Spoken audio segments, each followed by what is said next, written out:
Covenant of Bone, Series, Episode number 10, Chapter 50, Title, Tigers in the Wheat Fields. A world-blending HR Giga meets Tolkien fusion. We are the harvest now. The juggernaut descends.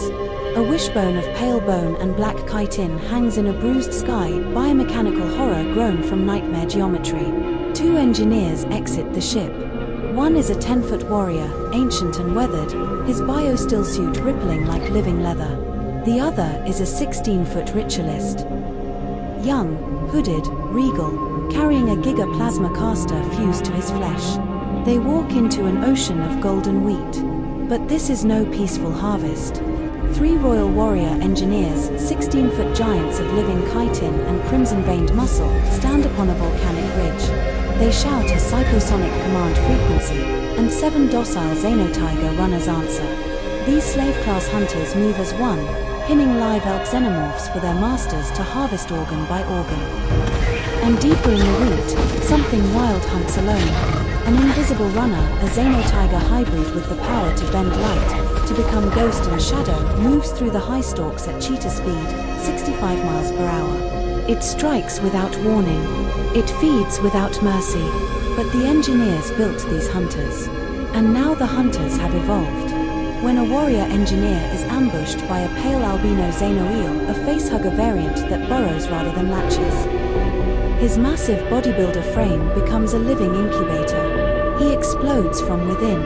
What emerges is the crown, a 16-foot Xeno-Runner hybrid, midnight fur striped with burning orange, born directly from an engineer host. The makers have become the prey. The harvesters have become the harvest. This is episode 10. This is the wheat field apocalypse. Watch at your own risk. Content warning: biomechanical body horror, xenomorph parasitism, graphic violence, engineered gore, invisible predators, mass hunting sequences, aesthetic promise. HR Giga's nightmare anatomy collides with Tolkien's vast, golden, haunted landscapes. Expect bone ships, wheat oceans, and things that run faster than light can bend.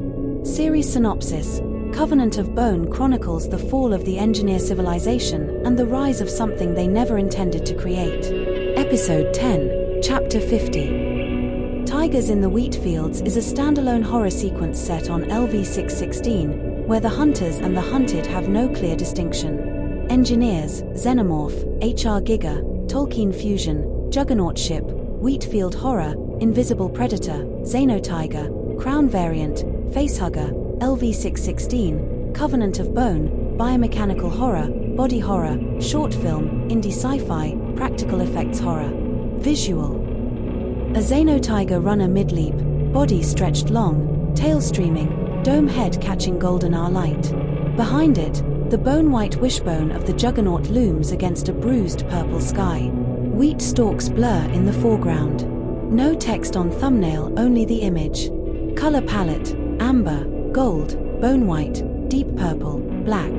Composition: runner in bottom left, leaping toward center right. Juggernaut in upper center background. Wheat in extreme foreground, blurred. Mood: predatory velocity. Ancient horror. Golden apocalypse. Call to action: 4 video end screen. Subscribe for more Giga meets Tolkien body horror. Episode 11, The Chrysalis, coming soon. Stay tuned for the second part, the full story.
Covenant of Bone. Episode number 10, Chapter 50. Tigers in the wheat fields. The wheat field at Golden stretches beyond sight, amber waves beneath a bruised and bleeding sky. Thousands of leathery eggs nestle between twisted tree roots. Bioluminescent fungi pulse blue-green on the bark of gigatrees, their rhythm matching something deep in the earth. Listen. Part 1. The Descent. The sky over LV616 was a bruise of blood and ash. Below, an ocean of golden wheat stretched to a horizon that did not exist, a recursive illusion where distance folded upon itself and the eye could not be trusted. The sun hung low, a swollen ovary of dying light, painting the field in hues of amber and rust and something darker that moved beneath the stalks. And descending through the bruised atmosphere came the juggernaut. It was not a machine. It was born. The ship fell edge-first, crescent-shaped, a curved blade of bone-white arcs that resembled the interior of a ribcage or the carapace of an extinct deep-sea arthropod dredged from nightmares older than oxygen. 220 meters of semi-sentient, biomechanically grown tissue. Every surface was organic, curved, seamless, without bolt or weld or right angle. The hull breathed a slow, rhythmic expansion and contraction, as though the vessel itself dreamed of the hunt.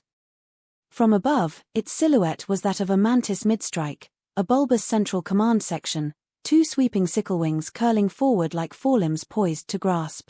Pale, ivory-colored chitinous plates layered over a flexible cartilage underlayer.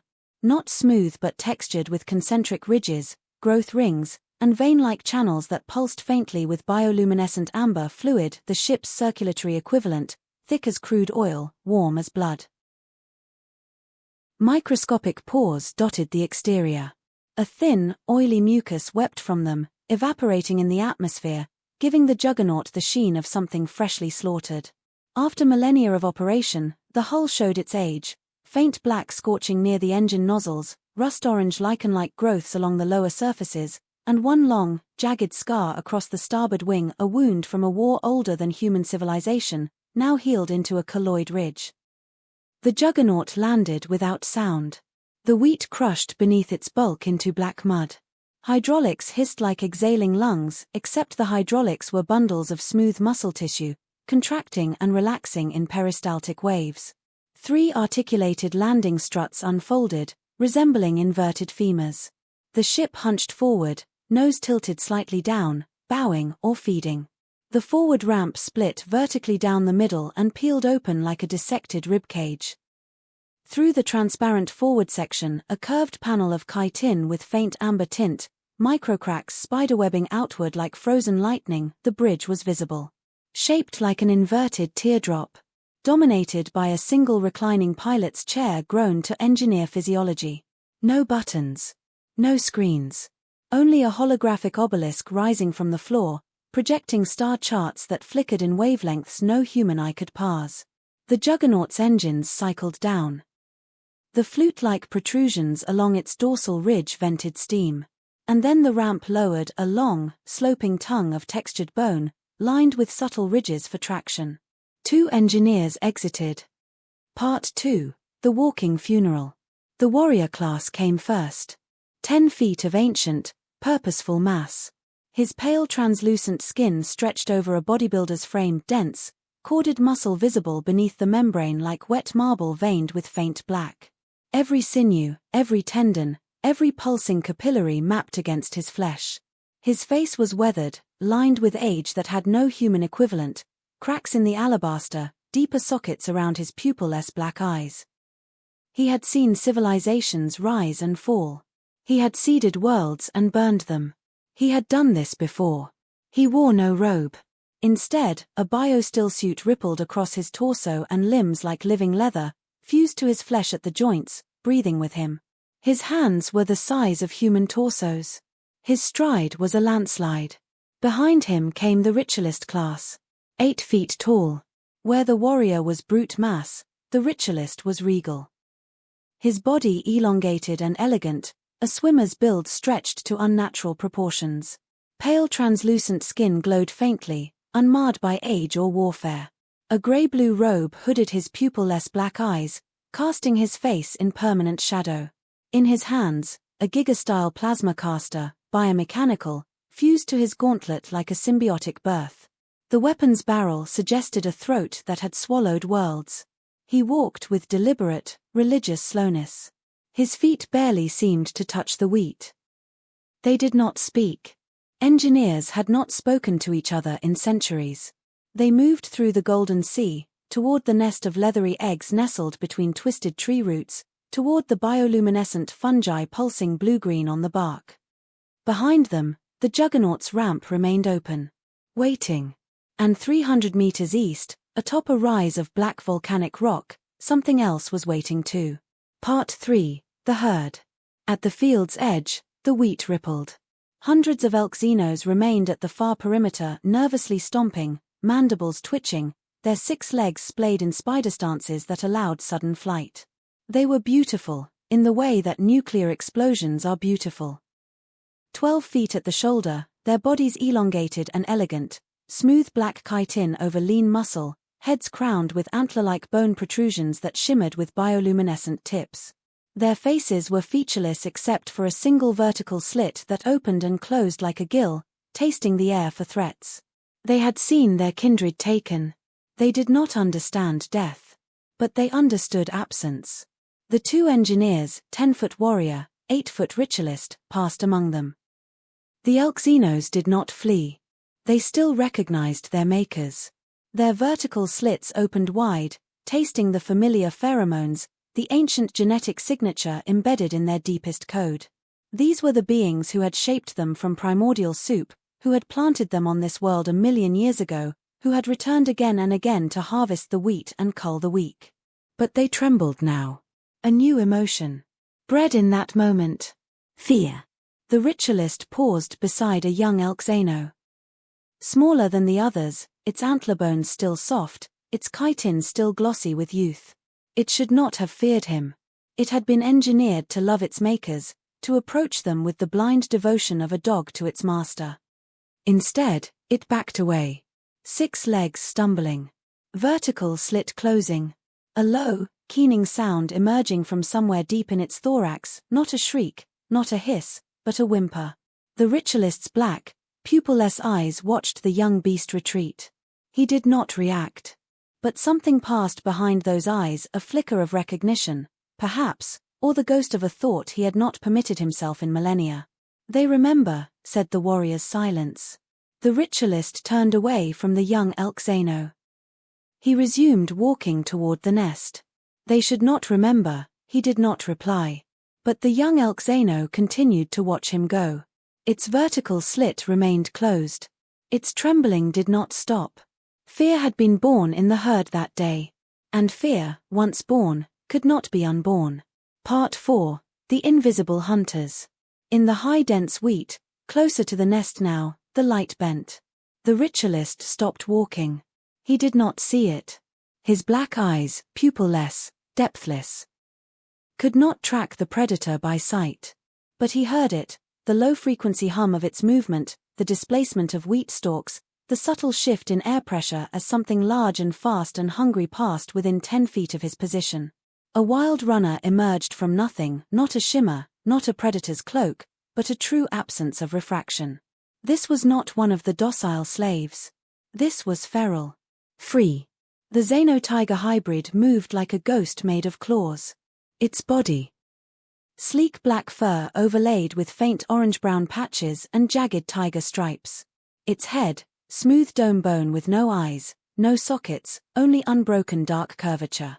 Its lips, human black, peeled back from nothing, from the second jaw that waited beneath, coiled and patient.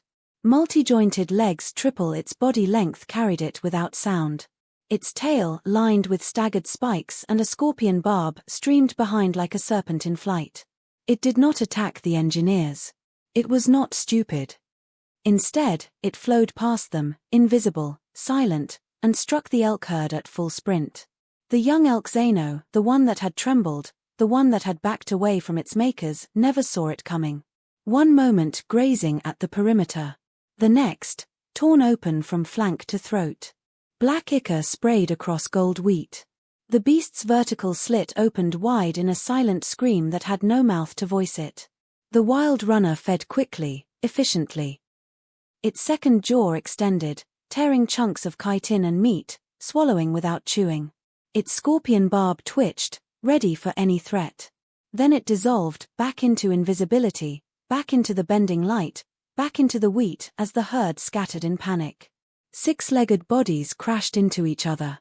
Antler bones clacked. The keening whimper spread from throat to throat, a wave of animal terror that rolled across the field. The ritualist watched this happen. His black eyes tracked the invisible predator not by sight, but by the pattern of wheat displacement, the low-frequency hum of its movement, the absence where light should have been. They are perfect, he thought. Our finest hunt. The warrior said nothing. He simply cracked his massive knuckles, a sound like breaking stone, and continued toward the nest. Neither of them mentioned the royal warriors again. But both felt their gaze. Part 5. The Royal Warriors. 300 meters east, atop the rise of black volcanic rock that overlooked the Wheat Sea, the royal warrior class had not moved. Across the field, 7 docile runners emerged from the wheat. Smaller than the wild variant. 8 feet from snout to barb. 4 feet at the hips. Heads bowed. Tails dragging. Slave class. Broken. Obedient.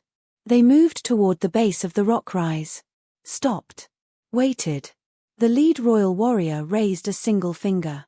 The docile runners turned as one, perfect synchronization, and faced the grazing elk herd. The lead royal warrior lowered his finger. The docile runners moved. Part 6. The hunt begins. They did not run, they flowed, multi-jointed legs unfolding in sequences that defied biomechanics, their bodies flattening against the wheat, their tiger stripes blurring into camouflage. 300 meters of open field. The grazing herd lifted their heads. The vertical slits on their faces opened wide, tasting the air. Something was wrong. Something was coming. Too late. The first docile runner erupted from the wheat 10 feet from the herd's flank. Not attacking, not killing, but herding. Its scorpion barb lashed out in a sharp crack against the nearest elk beast's flank. The creature shrieked a wet, grinding sound and bolted. Into the others. Panic rippled through the herd like fire through dry grass. 6-legged bodies collided. Antler bones clacked. The wild invisible runner, the ghost in the wheat, emerged from its camouflage, drawn by the chaos, and struck again. Another elk Xeno fell. Then another. The docile runners drove the surviving herd not away from the rock rise but toward it. Toward the 3 royal warriors standing motionless above the field. The wild runner, the invisible hunter, turned to flee. An egg opened beneath it. Part 7. The Ambush. The wild runner did not see the egg. It was moving too fast, dissolved in its cloak of bent light, focused entirely on escape. Its multi-jointed legs carried it in a blur across the wheat, and then the ground beneath it gave way. Not a pit. Not a trap. An egg that had been waiting. The egg's leathery surface split. From within, not the pale eel, something else. Something faster.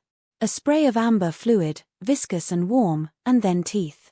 Not a facehugger. Not an eel. A mouth.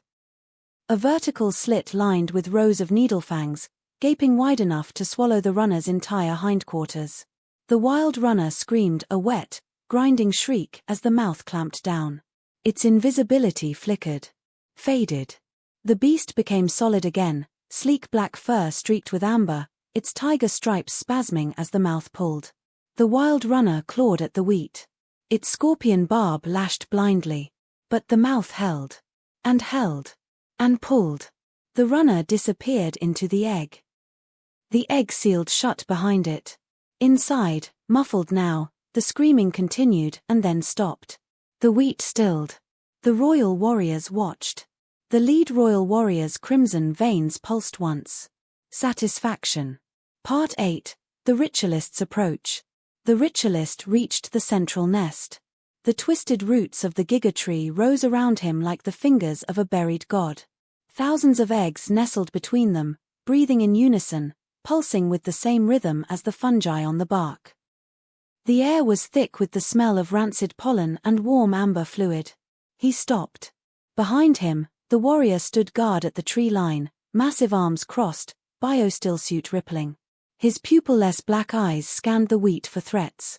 The ritualist looked up at the chrysalis. 30 feet tall. Pinned vertically to the giga tree's trunk. 30% translucent.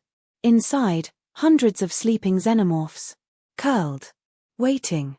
Some tiger-striped. Some pure black. Some still forming, their shapes indeterminate, as though the chrysalis had not yet decided what horrors to birth. The ritualist raised his plasma caster. He did not fire. He was waiting. And in the wheat behind him, something large and fast and hungry was watching. Part 9. The Attack. The Xeno-Runner came without sound. Sleek black fur with faint orange-brown patches and tiger stripes. A smooth dome head with no eyes, no sockets, just unbroken dark bone. Black human lips peeled back from nothing, from the second jaw that waited beneath. Multi-jointed legs 3 times its body length carried it in a blur. Its tail, lined with staggered spikes and a scorpion barb, streamed behind like a serpent in flight. The ritualist turned. Too slow. The runner slammed into his chest.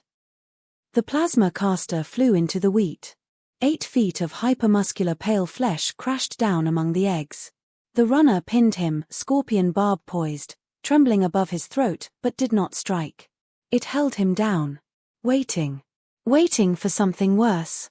Nearby, an egg began to pulse. Part 10. The second engineer. The warrior turned. He saw the ritualist pinned. He saw the runner's barb trembling above his brother's throat. He saw the egg pulsing. Irregular rhythm, too fast, too hungry, too eager. He ran.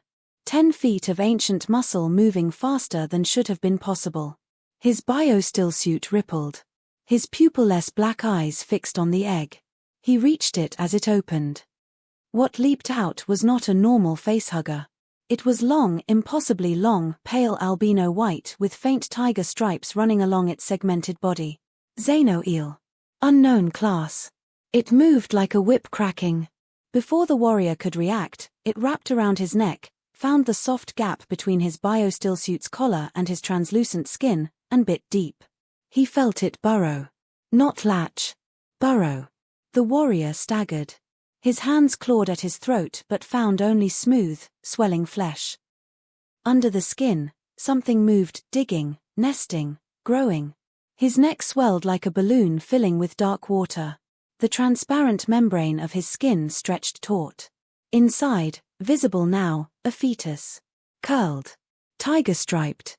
Growing. Fast. The swelling spread to his torso. Then his stomach. His chest. His entire upper body became a living incubator, a hybrid chrysalis walking on 2 legs. The biostillsuit split at the seams. Black fluid wept from the cracks. He fell to his knees among the wheat. The pinned ritualist watched. The runner on top of him turned its dome head toward the swelling warrior. Even without eyes, it seemed to wait. Part 11. The birth of the newborn. The warrior did not scream. Engineers had not screamed in centuries. But his body convulsed, a violent, full-body spasm that cracked the earth beneath him. His spine arched backward. His arms flew wide. His pupil-less black eyes rolled upward into his skull. And then he exploded. Not quietly. Not cleanly. His entire throat, neck, torso, and belly burst outward in a wet shower of black fluid, translucent membrane, and pulverized bone. The sound was not an explosion, it was a birth. Wet. Violent. Triumphant. What emerged from the ruin was still wet, still screaming without a mouth. A Xeno-Runner hybrid. But wrong. Too large. Too long. 16 feet from snout to scorpion barb. 8 feet tall at the elevated hips. Its fur was midnight striped with burning orange, patches that seemed to glow from within, bioluminescent, pulsing with the same rhythm as the fungi on the bark. Its dome head was smooth and featureless. Its black lips peeled back from a second jaw that snapped with hungry, mindless need. The newborn rose from the wreckage of its host. It turned its dome head toward the pinned ritualist. And it waited. Part 12. The standoff. The first runner, 8 feet long, 6 feet tall, released the pinned ritualist. It rose, turned to face the newborn. Its scorpion barb twitched. Its tail spikes rattled like snake bones. They circled each other among the eggs. The wheat burned gold behind them. Bioluminescent fungi pulsed faster, blue-green, violet, then a color the human eye was never meant to register, as if the trees themselves were spectating. Across the field, hundreds of hybrids began emerging from their own eggs. Not all were runner class. Some were smaller. Some larger. Some were wrong, unfinished, malformed, screaming without mouths. All were running. The wheat thrashed. The two runners, the original and the newborn giant, collided. Claws ripped fur. Tails lashed, barbed tips drawing black ichor. The smaller was faster, more agile, dodging the giant's crushing swipes. It dodged left, right, under. It struck the giant's flank, claws raking deep gouges, and retreated before the giant could counter. But the giant was stronger. It grabbed the smaller by the throat. Lifted it off the ground. Multi-jointed legs flailed. Scorpion barb stabbed uselessly at the giant's chest. The giant's grip tightened. Chitin cracked. Black ichor dripped. The giant slammed the smaller into a cluster of twisted roots hard enough to crack the earth. Before it could finish the kill, a sound echoed across the field. A low, resonant hum. Both runners stopped. Part 13, The Ritualist Rises. The ritualist engineer had risen. His grey-blue robe was torn. His chest bled from claw marks, deep furrows that should have killed him. His pale translucent skin glistened with sweat and something darker. But he stood. And in his hands, retrieved from the wheat, he held the Giga plasma caster. Its biomechanical barrel hummed, awakening, hungry, eager. He aimed at both runners. Black eyes unreadable. Pale skin glowing in the dying light. He did not fire. He pointed. Past them. Beyond them. Toward the horizon where the giga trees grew thickest. There, pinned vertically to the tree of impossible geometry, black chitin bark, ribbed branches that ended in bone fingers, the massive pupa chrysalis pulsed. 30 feet tall. 30% translucent. Inside, hundreds of sleeping xenomorphs. Curled. Waiting. Some tiger-striped. Some pure black. Some still forming. But something was different. The chrysalis was cracking. Part 14, The Crack. A vertical fissure ran down the chrysalis's front surface, not the clean split of a planned emergence, but a rupture. Something inside was pushing. Something large. The ritualist lowered his plasma caster. The two runners turned to face the tree. The crack widened. Amber fluid poured out, steaming, hissing. The bioluminescent fungi on the bark flared violet, then black. The eggs across the field pulsed in frenzy, faster, faster, faster. And from the chrysalis, the first of the sleepers fell. Not a runner. Not a hybrid. Something new. It landed on the wheat and rose to its full height, 20 feet of midnight fur and burning orange stripes. Its dome head was not smooth, it was crowned with antler-like bone protrusions, identical to the elk Xenos. Its tail had no scorpion barb. Instead, it ended in a vertical slit that opened and closed like a gill. It turned its dome head toward the ritualist. Its black lips peeled back. Inside, not a second jaw. Inside, eyes. Hundreds of tiny, pupilless black eyes, clustered where a mouth should have been. The ritualist raised his plasma caster. He fired. Part 15, The Aftermath. The plasma bolt struck the new creature's chest. It did not fall. It did not flinch. The burning orange stripes on its fur absorbed the blast, glowing brighter, pulsing faster, drinking the energy like a starving thing. The ritualist fired again. Again. Again. The creature absorbed every shot, then it moved. It crossed the distance between them in a heartbeat, 20 feet of nightmare closing in. Its antler crown lowered. Its eye-mouth opened wide. The ritualist stood his ground. The creature stopped an inch from his face. Its eye-mouth blinked, hundreds of pupils contracting, dilating, seeing. And then it turned. It looked past the ritualist, toward the rock rise, toward the 3 royal warriors standing motionless above the field. The lead royal warrior raised his hand. The new creature lowered its head. And behind it, the chrysalis continued to crack, more sleepers falling, more nightmares emerging, more new things joining the hunt. The ritualist lowered his plasma caster.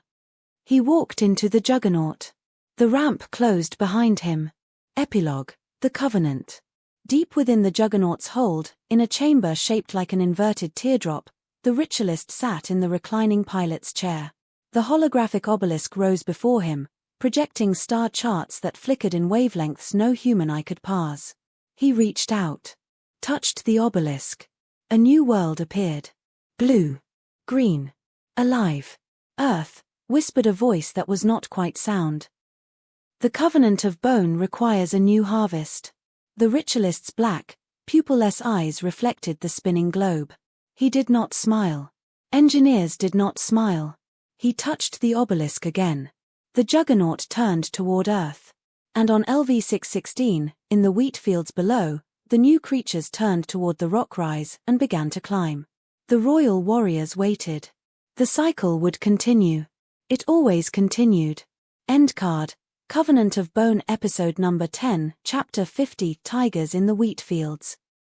Dedication. To the hunters who become the hunted, the makers who become the nest, and the newborn who remember what the ancients forgot.